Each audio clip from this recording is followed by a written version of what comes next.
DMK வந்துட்டு நாங்கள் இப்போ ஒரு ரீசெண்டாக ஒரு வீடியோ பார்த்தோம்.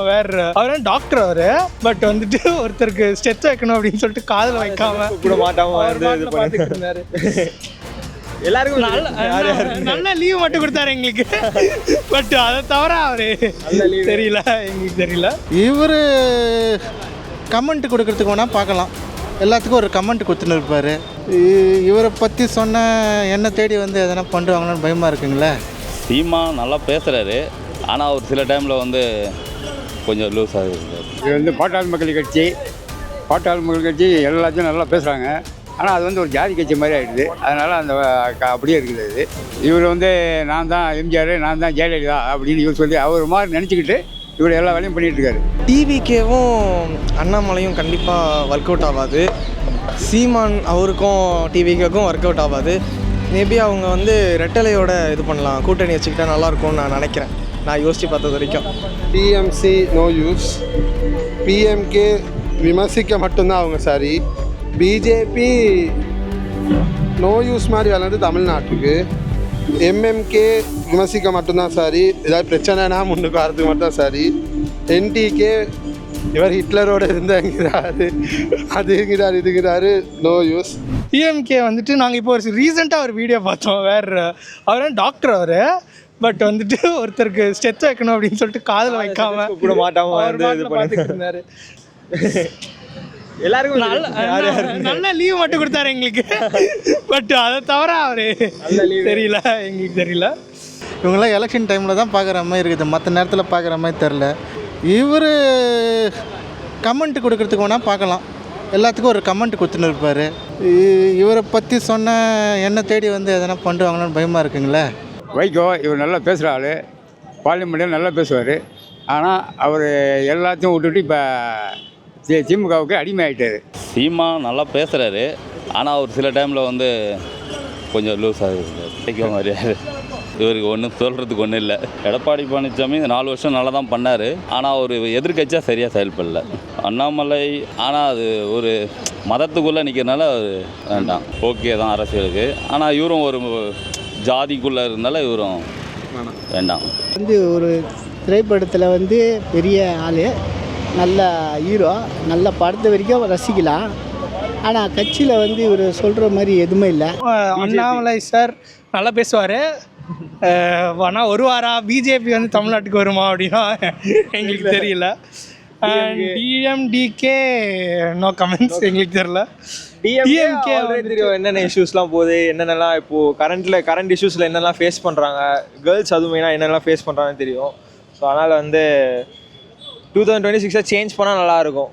விசிகே அகெயின், விசிகே வந்துட்டு நல்லா எழுச்சியாக பேசுவார், பட் என்ன பண்ணுவார் அப்படின்னு அவ்வளோவா தெரில. ஸோ டிவிகே மட்டும்தான் ஃபைனல். நான் எங்கள் ஓட்டு டிவிகேக்கு. இது வந்து பாட்டாளி மக்கள் கட்சி, பாட்டாளி மக்கள் கட்சி எல்லாத்தையும் நல்லா பேசுகிறாங்க. ஆனால் அது வந்து ஒரு ஜாதி கட்சி மாதிரி ஆகிடுது. அதனால் அந்த அப்படியே இருக்குது. அது இவர் வந்து நான் தான் எம்ஜிஆர், நான் தான் ஜெயலலிதா அப்படின்னு இவர் சொல்லி அவர் மாதிரி நினச்சிக்கிட்டு இவர் எல்லா வேலையும் பண்ணிகிட்ருக்காரு. ஏஎம்எம்கே தெரியலை, ஐடியா இல்லை. டிஎம்சியும் தெரியல. அண்ணாமலை உங்களுக்கே தெரியும், சார் அல்டிமேட்டு, அவரும் பண்ணுவார். ஸோ அண்ணாமலை அவரும் எப்போ தான் பண்ணிகிட்டு இருந்தாங்க. தமிழ்நாட்டில் BJP I don't think they deserve a place. ஆனால் தமிழ்நாட்டுக்கு தேவையில்லைன்னு தான் சொல்லுவேன். இவ்வளோ நாள் வரலன்னா அதுக்கு ஏதாவது ஒரு ரீசன் இருக்கும்ல. பீப்புளுக்கு இப்போ மக்களுக்கு வந்துட்டு ஏதாவது ஒரு வேணாம் ப்ரோ, நான் பிஜேபி பற்றி எதுவுமே சொல்லலை. எனக்கு வந்தால் பிசிகே டிவிகே ரெண்டுத்தில் எது வந்தாலுமே ஓகே. எனக்கு தெரிஞ்சு அவங்க வந்தால் தான் நல்லாயிருக்கும்னு தோணுது. ஏடிஎம்கே வேறு இந்த கட்சி இருந்த மாதிரி இல்லை நான் ஃபீல் பண்ணுறேன். டிஎம்சி நோ யூஸ், பிஎம்கே விமர்சிக்க மட்டும்தான் அவங்க சரி. பிஜேபி நோ யூஸ் மாதிரி வளர்ந்து தமிழ்நாட்டுக்கு. எம்எம்கே விமர்சிக்க மட்டும்தான் சரி, ஏதாவது பிரச்சனைனா முன்னுக்கு வரதுக்கு மட்டும் சரி. என்டிகே இவர் ஹிட்லரோடு இருந்தாங்கிறாரு, அதுங்கிறாரு இதுங்கிறாரு, நோ யூஸ். ஏஏஎம்கே பேருக்கு வச்சுக்கொள்கிற மாதிரி இருக்குது. நான் இங்கே வந்ததுலேருந்து நான் கேள்விப்பட்டது டிஎம்கே விட அரசாங்கம் சரியில்லை, மிச்சம் அந்த கரப்டடாக இருக்குது அப்படின்னு. புதுசாக இருக்கும்னு நினைக்கிறேன். சினிமாக்கார மாதிரி வீட்டிலே இருக்கக்கூடாது. எங்கே கெட்டது நடந்தாலும் வந்து மக்கள் வந்து எதிர்க்க நின்று பேசணும். அதுவும் இவருடைய மாநாடுன்னு ஒன்று நடத்துனா நின்று பேசணும். யாரோ பின்னாடி எழுதி கொடுத்த மாதிரி ஒரு 1/4 மணி நேரம் 10 நிமிஷம் பேசிட்டு போனால் அது சரிப்பட்டு வராது. மக்களில் இங்கே தமிழ்நாட்டுக்கு என்ன நடக்குதோ அது நல்லா கவனிக்கணும். இப்போ இவர் இப்போ கூட்டணி வச்சுருந்தா கண்டிப்பாக கட்சி நல்லா இருக்கும்னு நான் நினைக்கிறேன். ஏன்னா இவர் எனக்கு ரொம்ப பிடிக்கும், ஒரு பர்சனலாக ரொம்ப பிடிக்கும் விஜய் சார். எனக்கு இவர் என்ன சொல்கிறது எனக்கு பெருசாக ஒன்றும் தெரியல. ஏன்னா இவர் வந்திருக்காரு, ரொம்ப சந்தோஷமான விஷயந்தான், மக்கள் எல்லாம் வரவேற்கிறாங்க. இவர் புதுசாக இப்போ தான் உள்ளே வர்றாருல, அவர் மட்டும் தனித்து நிற்காமல் இப்போ திருமாவளவன், விஜயகாந்த் சார், இந்த கட்சி இவங்க எல்லாம் ஒன்று சேர்ந்து இவங்களுக்குள்ளே சண்டை போட்டுட்டு டிஎம்கே என்ன செஞ்சாங்க, ஏடிஎம்கே என்ன செஞ்சாங்க, தேமுக என்ன செஞ்சாங்கன்னா அவங்கள பற்றி மற்ற ஆட்சிக்கு இதுவரையும் வந்தாங்களே இது வரைக்கும் என்ன செஞ்சாங்கன்னு மற்றவங்க என்ன செஞ்சாங்கன்னு கேட்குறத விட இவங்க எல்லாரும் ஒன்று சேர்ந்து, ஏன்னா இவங்க எல்லாம் படித்தவங்க, மற்றவங்களோட வழியை தெரிஞ்சவங்க, இவங்க எல்லாருமே சேர்ந்து கூட்டணியாக சேர்ந்து மக்களுக்கு என்ன வேணும், ஒருத்தரை போய் ஒருத்தங்களுக்கு என்ன வழின்னு தெரிஞ்சு இவங்க எல்லாரும் கூட்டணியாக வச்சு ஒரு நல்ல ஆட்சி அமைச்சா நல்லாயிருக்கும். இவர் ஆட்சி நம்ம பார்த்துட்டோம்.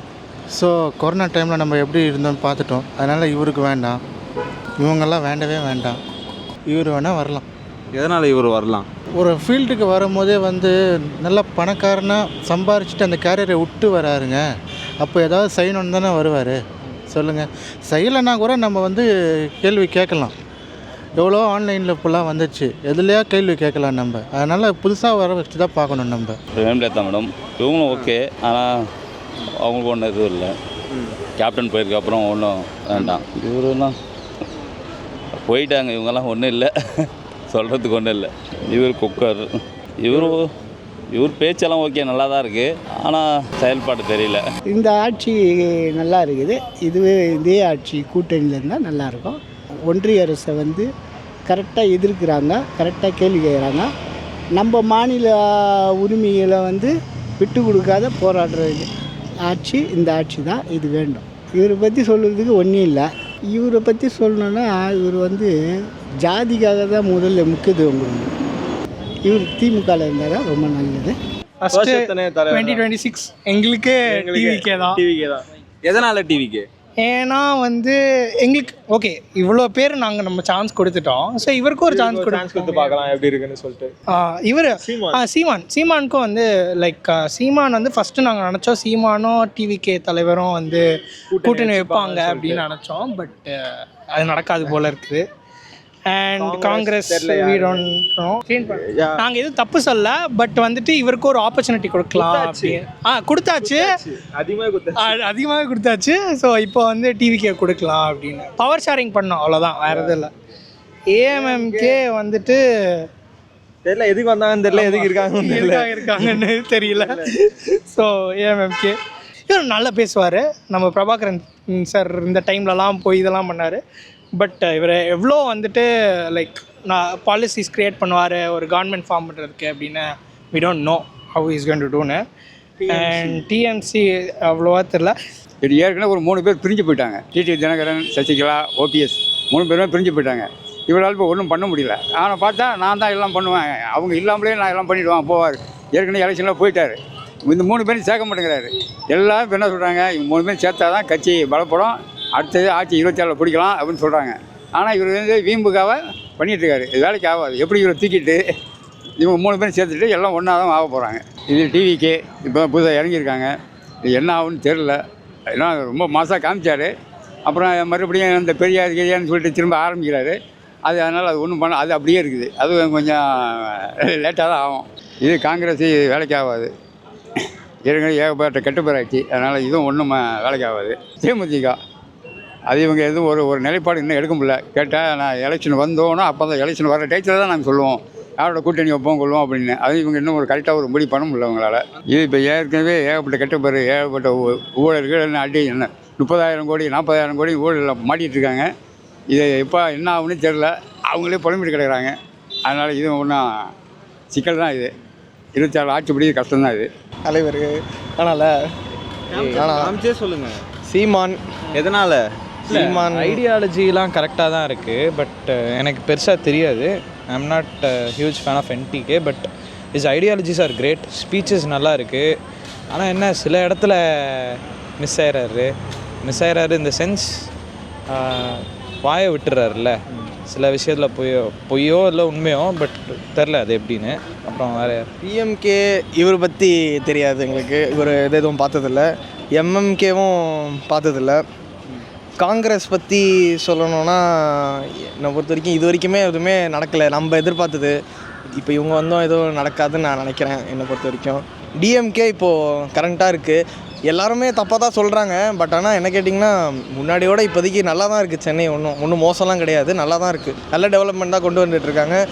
எல்லாமே வேலைலாம் நடந்துட்டு தான் இருக்குது. ரோடு பற்றியோ இல்லை எதுவாக இருந்தாலும் சரி இம்ப்ரூவ்மெண்ட் இருக்குது. முன்னாடியோட கம்பேர் பண்ணும்போது இப்போ ஒன்றும் அந்த இது எதுவுமே கிடையாது. டிஎம்டிகே இல்லை இப்போ இது எதுவும் இல்லை. ஸோ இதுக்கு முன்னாடி கேப்டன் இருந்தார், ஸோ இப்போது தெரியல. விசிகே எனக்கு ஐடியா இல்லை. ஸோ டிவிக்கே சொல்லி தான் ஆகணுமா, தலைவர் எல்லாம் பேட்டிலாம் கொடுத்தாரு, அவ்வளோ சொல்லியிருக்காரு. ஸோ பண்ணுவாருன்னு நினைக்கிறேன், நம்புகிறோம். விஜய் வந்திருக்காப்புல. பட் விஜய் பொறுத்த வரைக்கும் அவர் இன்னும் தெளிவாக எந்த ஒரு முடிவுமே எதுலேயுமே நிலையாக சொல்லலை. ஆக்சுவலாக ஒன்று தெளிவான முடிவு எல்லா விஷயத்துக்கும் இருக்கணும்.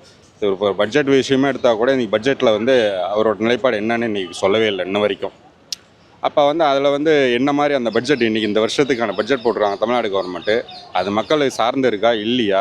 ஆனால் புதுசாக வராரு இன்னும் போக போக தான் தெரியும் அது எப்படி அவர் முயற்சி செய்கிறாரு என்னன்றது. இன்னொன்று அந்த சைடு இப்போ திராவிட கட்சிகளை டிஎம்கே திமுக கூட்டணியில் இருக்கிற கட்சிகள் விசிகாவோ இல்லை கம்யூனிசம் அவங்க கொள்கை சார்ந்து இருக்கிறாங்க. இவங்க கோஷ்டி பூசல் காங்கிரஸ் ஆளுக்கு ஒரு இது வச்சுருக்காங்க. அவரும் வேஸ்ட்டு. சிரிக்கிறீங்க, சொல்லுங்கண்ணே. அப்பா காமெடி பண்ணிகிட்டு இருக்காரு. அவர் சரியாக பண்ணலை கவர்மெண்ட்டு. விஜய் வந்தால் நல்லாயிருக்கும். இவர் அடிமையாக ஆகிட்டுக்கிறாரு பிஜேபி கூட கூட்டணியில் இருக்கிறாரு மறைமுகமாக. இவர் ஓப்பனாகவே அண்ணாமலையும் பிஜேபியும் எந்த தலைவரை பற்றியும் ஓப்பனாக வெளிப்படையாக சொல்லாத ஆள். இவர் ஒரு கட்சியை தட்டி பார்க்கணுன்னு பார்க்குறாங்க. எல்லாமே எப்படியோ போராடுறாங்க இந்த கூட்டணி வெளியே வரணுன்னு. அதனால் எல்லாரோடையும் எப்படியோ சமாளித்து இவர் நின்றுக்கிறார் கூட்டணியோட திமுக கூட. இவர் எந்த பக்கம் போய் பேசுறதுன்னு தெரியாது, எல்லாரையும் எதிர்த்துருக்கிறாரு. இவருடைய கொள்கையே முதல்ல பிரபாகரன் கூட்டணின்னு வச்சு பிரபாகரன் பேர் வச்சு கொஞ்சம் மக்களை இழுத்தார். பிரபாகரனே இப்போ இல்லைன்னு என் கூட இல்லைன்ட்டு இப்போ ஒரு விமர்சனம் பண்ணுறாரு. இவர் எல்லாரையும் விமர்சனம் பண்ணிக்கிறாரு. இவர் எப்படி ஆட்சியில் வந்தால் எப்படி இது பண்ண முடியும்? அப்போல்லாம் வளர்ச்சி இல்லாத நாடாக இருந்தது. எம்ஜிஆர் காலகட்டத்தில் அப்போல்லாம் இருக்கும் போதும் அதே நம்பிட்டாங்க, எம்ஜிஆர் நம்பி. அது மாதிரி இவர் ஆகலாம் நினைக்கிறார். இப்போ எல்லாம் படிச்சுட்டாங்க, பசங்களாம் தெளிவாக இருக்கிறாங்க. இவர் அந்த எம்ஜிஆர் காலத்துலேருந்து வர மாதிரி வரலான்னு திடீர்னு ஆட்சி பிடிக்கலான்னுங்கிறாரு. ரொம்ப கஷ்டம். இப்போ அரை பவுனுங்கிறது 70,000 ரூபாய். இப்போ அந்த தாலிக்கு தங்கமே என்ன ஆச்சுன்னே கூட தெரியலல்ல. இப்போ அது மாதிரி இப்போ இதெல்லாம் டிஎம்கே ஆட்சியில் தானே இல்லாமல் போச்சு. லேப்டாப் இல்லை, சைக்கிள் இல்லை, இந்த மாதிரி குழந்தைங்களுக்கு நிறைய வர வேண்டிய எதுவுமே வரல.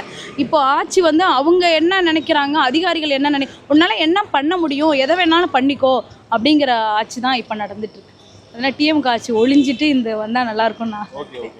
இப்போ ஏற்கனவே நம்ம எல்லாருமே சொல்கிறது ஏதோ உத்தரப்பிரதேசம் பாருங்கள் எதை பாருங்கன்னு சொல்லிட்டு இருக்கோம். ஒவ்வொரு விஷயத்துலையும் இன்னொரு இருக்குமா இல்லையான்ட்டு. நம்ம இன்னும் நம்ம பார்க்க வேண்டியது என்னென்னா ஒரு ஸ்பெயினை பார்க்கலாம், ஒரு யூரோப்பியன் கண்ட்ரிஸை பார்க்கலாம், ஒரு அமெரிக்கன் கண்ட்ரிஸை பார்க்கலாம். ஆக்சுவலாக நம்ம இன்னும் நம்ம ஏற்கனவே நம்ம வளர்ந்தாச்சு.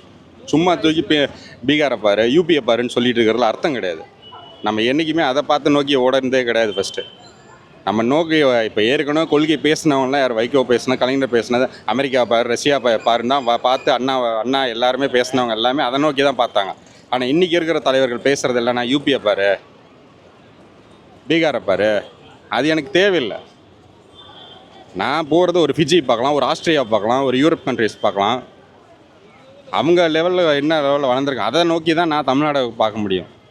சும்மா இன்றைக்கி ஒரு டென்மார்க்கை பார்க்கலாம், ஒரு நார்வே பார்க்கலாம், அதை பார்த்து தான் போகணுமே ஒழிஞ்சு இன்றைக்கி இருக்கிற நிலைமைக்கு நீ பீகாரை பார்த்தியா, இதை பார்த்தியா, யூபியை பார்த்தியான்னு எல்லா தலைவரும் பேசுகிறதுல அர்த்தம் இல்லை. திராவிட கட்சிகள் தலைவரே அதை தான் நோக்கி பேசிகிட்டு இருக்காங்க. நான் ஏன் அதை பார்க்கணுன்றேன்? இவங்களுக்குள்ள யார் யார் கூட்டணி வச்சா நல்லா இருக்கும்னு நினைக்கிறீங்க? இவங்களுக்குள்ள கூட்டணி வச்சா யார் கூட்டணி வச்சா கண்டிப்பாக சண்டை வந்துக்கிட்டே இருக்கும் ப்ரோ. அதை தவிர்க்கவே முடியாது. ஒரு எலியும் பூனையமாக சண்டை போட்டுக்கிட்டே இருப்பாங்க. சும்மா நேரடியாக சண்டை போடலாம் கூட பின்னாடியே ஏதாவது சண்டை கண்டிப்பாக வரும். ஸோ அதனால் டிவிகேவும் அண்ணாமலையும் கண்டிப்பாக ஒர்க் அவுட் ஆகாது. சீமான் அவருக்கும் டிவிகேக்கும் ஒர்க் அவுட் ஆகாது. மேபி அவங்க வந்து ரெட்டலையோட இது பண்ணலாம், கூட்டணி வச்சுக்கிட்டா நல்லாயிருக்கும்னு நான் நினைக்கிறேன். நான் யோசித்து பார்த்தது வரைக்கும் கூட்டணின்றது வந்து கூட்டணி பொறுத்த வரைக்கும் நீங்கள் கூட்டணி வந்து எதுக்கு என்ன பர்பஸ்க்காக யூஸ் பண்ணுறாங்க? ஒன்று ஜாதி ரீதியாக கூட்டணி, இன்னொன்று மத ரீதியாக கூட்டணி. இதை ரெண்டுமே வந்து தேவையில்லை. ஆக்சுவலாக இது ரெண்டுமே வந்து தேவைப்படாது நாட்டுக்கு. இது ரெண்டு வச்சுமே எதுக்குமே உபயோகப்படாத ஒரு விஷயம். என்ன ஒன்று, இடஒதுக்கீடு முறைக்கு மட்டும்தான் ஜாதி பயன்படுத்துகிறோம். இடஒதுக்கீடு முறையே வந்து இன்னும் சரியாக நடைமுறைப்படுத்துகிறாங்க. அது 60 வருஷமாக 70 வருஷமாக நம்ம வந்து இடஒதுக்கீடு முறையே இன்னும் சரியாக வந்து இன்னும் அமல்படுத்தலை. அது எல்லாத்துக்கும் போய் சேர்ந்துருக்கான்னு கேட்டிங்கன்னா இல்லை. அப்போ அந்த அதையே அவங்க சரியாக பயன்படுத்தா அப்போ ஜாதி மட்டும் வச்சு என்ன பண்ண போகிறோம்? அப்போ மதத்தை மட்டும் வச்சு என்ன பண்ண போகிறோம்? ஏடிஎம்கே டிஎம்கே தான். இதுதான் நடக்கவே நடக்காது. வேறு என்ன இருக்குது? டிவிக்கு 3 பேரை ஜாயின் பண்ணணும், ஆனால் பண்ண முடியாது.